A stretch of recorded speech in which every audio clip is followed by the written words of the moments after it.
Hello, it is Saturday, March 14th, 2026, and today is the 25th day of Lent. I woke up this morning in Enid on the floor of my mom's craft room. Uh, I slept okay, not great. Woke up later than I was expecting to, even wanting to, but got up, got ready, and I think I was meditating by, I think it was like a little after 9, and then meditated for an hour, and then journaled a page, and then sat in the den with my dad as he watched the news, and I just finished editing the conversation that I had with my grandparents the day before, got that processed and uploaded to the archive channel. And then my mom and dad and I went to Buffalo Wild Wings for lunch. I had a bacon cheeseburger, and potato wedges. We sat there and talked for a little bit, and then I drove back here. It's now 4:05, and the whole time driving, my eyes were just so heavy. I just feel so tired. And I need to record this week's episodes of Poets and Saints, and the reason I told them I wanted to leave this morning, like I was going to come back on Saturday morning so I could come here, record and edit the podcast. But I was thinking I would have, left in the morning time and be here before noon, like at 11 or something, record, do the thing. But now I don't know if I'm going to do it today, which I don't know if I want to put it off till tomorrow, but I think I'm going to. I only need to record and edit Mondays to get Mondays up, but I'll probably record all of them and at least edit Mondays, and then on Monday I can edit the rest of them. But I feel too sleepy to even be doing this, but I'm just getting this this done and processed, and then I'm gonna sit on the couch, probably watch F1 qualifying, and I would imagine fall asleep based on how I'm feeling at this moment. But this weekend, whenever I was at my parents' house, I was trying to find the mini DV tapes and the VHS tapes that I've already processed. I processed them in like 2016, 2017. And because I wanted to bring them here and put them on the shelf with the rest of the archival tapes. But also there's a few things that got transferred that I just wanted to see if potentially I could get a cleaner transfer of it. I mean, considering I did it all at the same time, and there's just a couple tapes that are just really bad, I would imagine that it was the tape itself. But I just wanted to try. But also, I think that my mini DV camcorder is in there. Because I would have needed that to transfer the tapes, and I don't have the tapes, so I'm pretty sure it's all together. But I'm going to search my camera roll for camcorder. See what comes up here.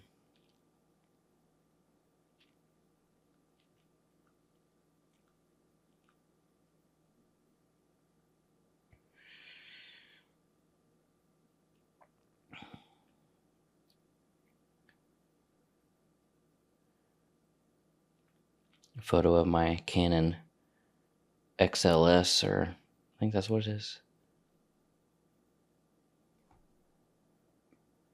It's a bit blurry to see it, but in 2008, I had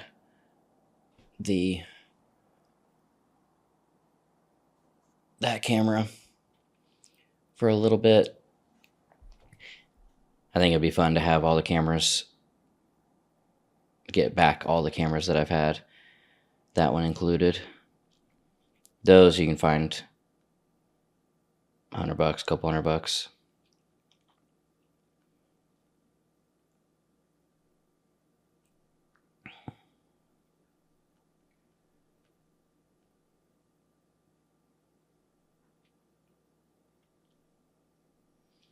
I am not seeing any photos of that little camcorder. Well, at least when searching.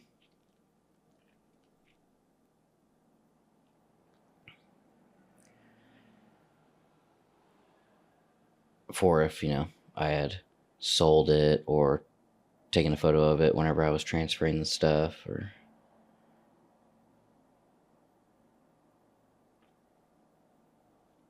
Yeah.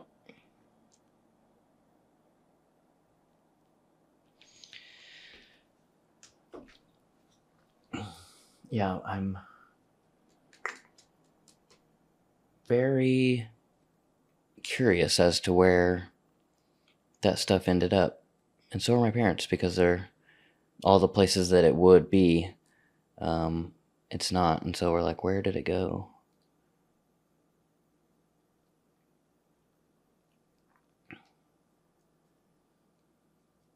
Because I don't have any of the mini DV tapes, and there was quite a few of those.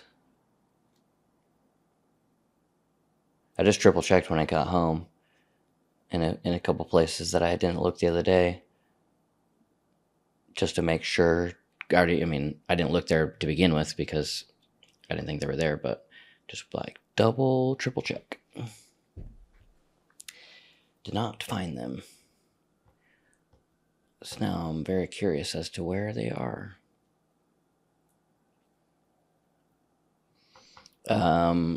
Last night, my dad and I went to CW Scooters in Enid, the honky tonk line dancing bar, and because they were having a touring special event of micro wrestling, which is a little people's wrestling federation that they put on themselves. There's 3 troops of them. I don't know what they call their groups, but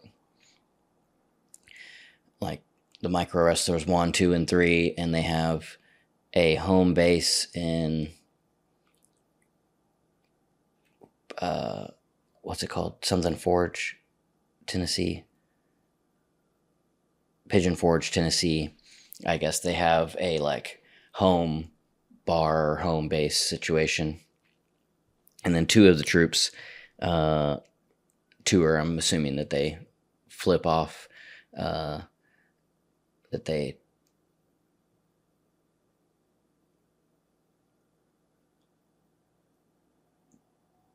take turns. What was that? What word was I trying to think of? Well, anyways, I would imagine they take turns of like who's at home and the 2 that are touring. But whenever I looked at their touring schedule, it was like they had 2 events last night and 2 events tonight in totally different cities. So definitely 2 of the group, and their poster showed the 3 different groups. So I guess that also makes it where they can go back to the same city and you'll see different wrestlers. But anyways, it was fun. It's like the professional wrestling, I how can you say this is not real situation. But they put on a good show and it was fun, and lots of people showed up and were there. It was I would say a packed house. Um, Drinking my liquid death.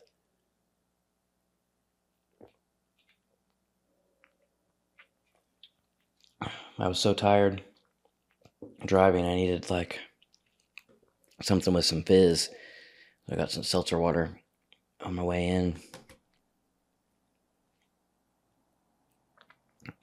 Oh,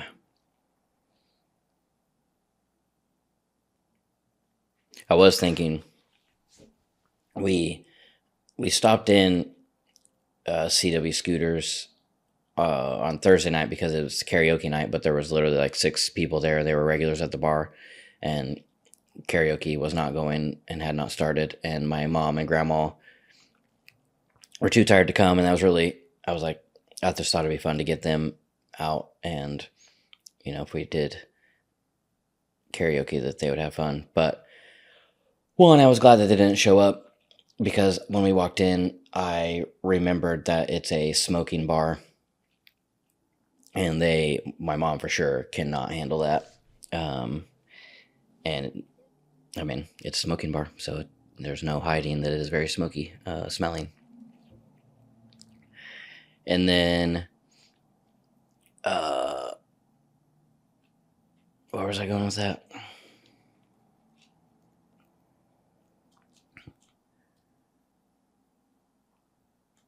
Oh yeah, I think that would be another really awesome spot to take a film scout.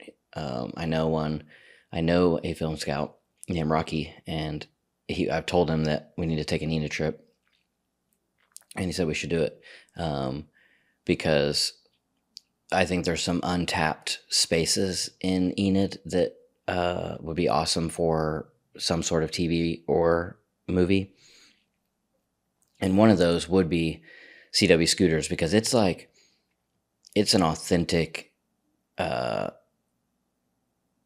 line dance country bar with the dance floor in the middle, a railing around, and the railing is made out of hand carved wood, and the stools around, have like their wood, kind of the hand carved wood stools with country pattern embroidery on the for the cushion, and that they have a truck horn that they blow. It's just like very it's been there for a long time, and it's super authentic, and it's just cinematic in itself if somebody was needing that. And then the other space, the state school. It's closed, like condemned, but it has all these different buildings, and it has kind of like this one central, more regal looking white building, and then dormitories around. And I know they could dress that up for some exteriors for some sort of like dystopian situation, because it already leans that way. And then with just a little bit of, with the right angles and a little bit of cleanup, it could be used as a real exterior for a non-dystopian. There's also some places downtown, just like different alleyways and things that you just don't see everywhere. And then I also think there's like these green office buildings that are over a creek that are up on stilts, just kind of like basically in the middle of town. They have a very unique look, and I think could make a good exterior for something. But yeah, I was just thinking about that whenever we went into Scooters, because also, it's a place that a lot of the friends that I hang out with, they would love it. On the right night, whenever people are actually in there having a good time and dancing, they would love it. They love a smoker bar, and it's just so authentic.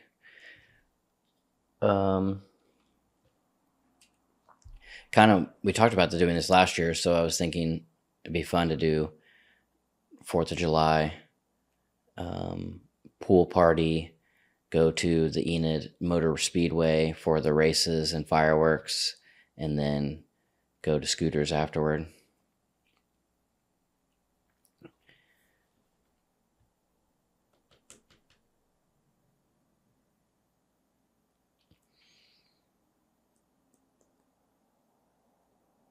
Yeah, the only other thing I've kind of reflected on today is the same thing. I essentially just journaled about the same thing that I talked about in the video yesterday, of just meditating in my mom's living room chair, and just the 4 months I spent in Enid doing that, and just kind of reflecting on that whole season and how that whole season is the foundation of everything that I am and do today, 6 years later.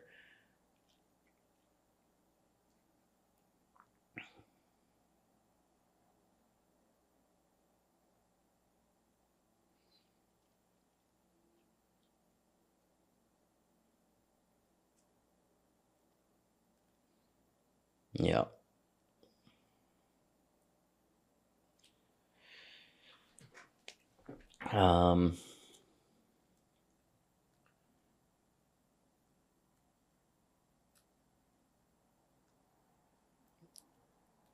I listened to 99% Invisible on the way here on my 2-hour drive on longitude, and how there used to be no reliable way to figure out where you were in your east to west in the ocean. You could figure out where you were north and south because of the sun and the North Star. So you could figure out your latitude, but to figure out your longitude was basically it was impossible on the ocean. And it was kind of just a whole story of how they came to figure that out. But one of the things that I learned in that podcast that I did not know is to calculate a ship's speed. One of the way that they used to do that is they would tie a bunch of knots in a piece of rope, and they would throw that out in the ocean, and the how many ever knots got pulled out over a set amount of time would tell you your speed. And that's why boat speed is measured in knots. If it's 1 knot per hour, then you're going 1 knot, which is 2 knots, 3 knots. I've always heard and knew that boat speed was measured in knots, but I did not know it was because of literal knots tied in a rope. Pretty interesting. And the way ultimately that this issue got solved is a clockmaker spent a long time making a reliable enough clock that they could set the time for their port of departure and then take it with them, and then they would be able to calculate what time it was where they were at because of the sun and all the things, just how they calculate what time it is. And they could then compare that time of where they're at with the time of where they left. And if it's an hour different, then they know that they're like 15 degrees longitude different, and so on and so forth. So they're able to pretty precisely, um, within like a mile, within a nautical mile, have accuracy of where they were at in the ocean by using this clock method that took a long, long time to develop and figure out. That was interesting. Also listened to James Blake's new album, part of it, probably half of it, but I was like dragging, and so it I changed it so I could keep my eyes open, and I put on the 1975 Notes on a Conditional Form and made it through maybe 4 or 5 songs before I made it home. That is a great album. It's like a masterpiece album. It's a listen through album. It has it's meant to be listened to. Every 1975 album is. They are an album band. You should listen to each album, not just songs. Even though they make great songs, they're a great album band. And Maddie is such a good writer, and the arrangement of the songs and the journey that each album takes is just perfect.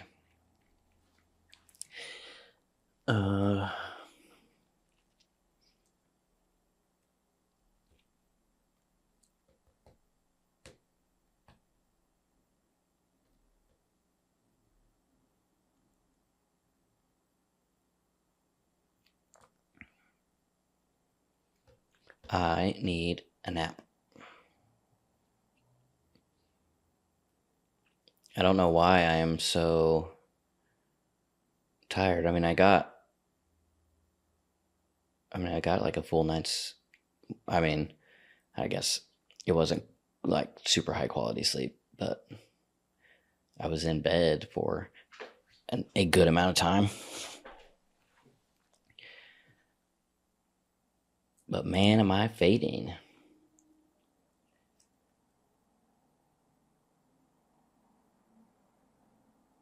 That's one thing with doing these video journals daily is I have different energy every day. So the days where I have a lot of energy, they're quantifiably a better video journal because I have more energy to talk, and I'm have lots of words, a lot more words coming to me.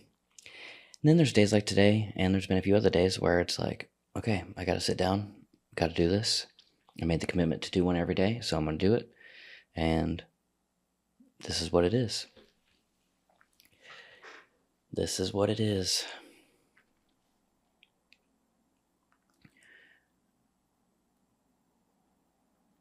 I had one of my friends told me that another one of our friends was going to be doing a pool party today. And so I wanted to be back for that. But even if I get the invite, I do not have the energy for it. I have the energy to sit on that couch over there for an undetermined amount of time.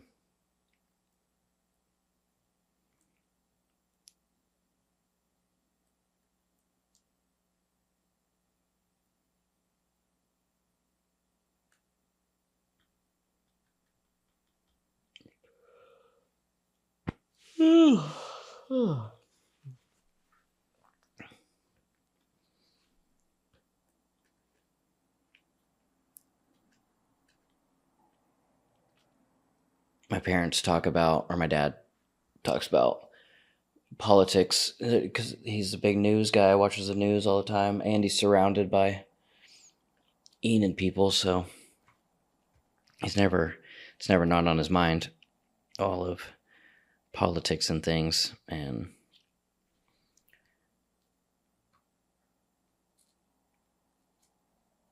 it's just, I have nothing in me wants to talk about politics or think about it or anything.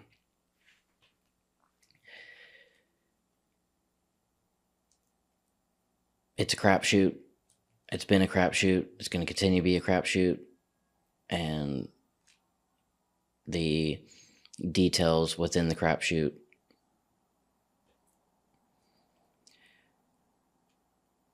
today we're bombing Israel for oil in the guise of public safety, and yesterday we're gathering up as many immigrants as we can in the most detestable way that we can, all in the guise of domestic safety and economic strength and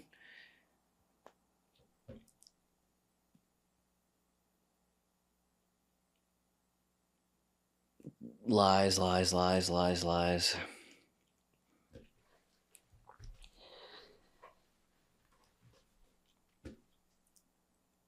I understand that not everybody can be like me. As far as not everybody should be like me, there needs to be people who are actively engaged and fighting for progress and not allowing an administration that is taking like way advantage of executive power and doing unconstitutional things and all of that. But I know not everybody should be like me, but also like my grandparents, they watch the news all the time because they want to know what's going on. Them knowing what's going on does nothing to help what's going on. Them knowing what's going on doesn't do anything to help them in their daily life in living a life that they want to live and are proud of. And same with the vast majority of people. Being informed is not as important as people think it is.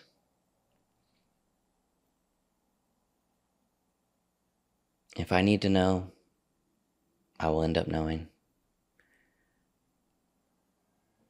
The rest is just noise, and even the things that I end up knowing ultimately are just noise.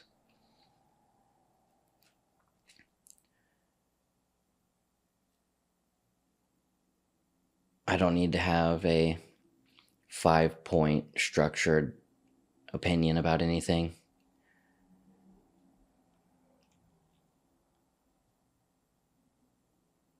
It's all wrong and in the guise of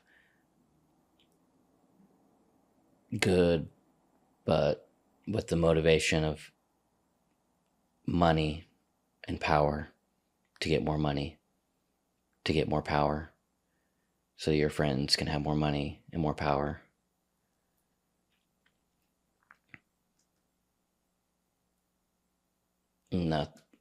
Nothing to do with public good.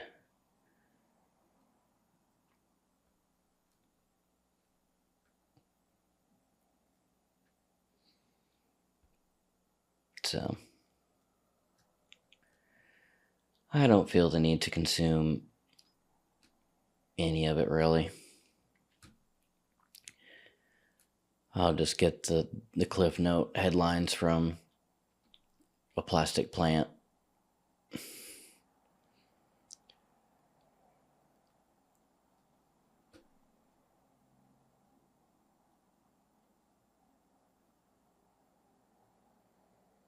Yep.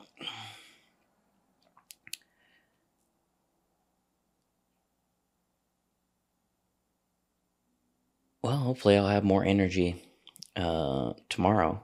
So hopefully I'll get enough rest today so that I do have energy tomorrow, and I'll have some new experiences to talk about. But now I'm going to stop this, get it uploaded, and then go sit on that couch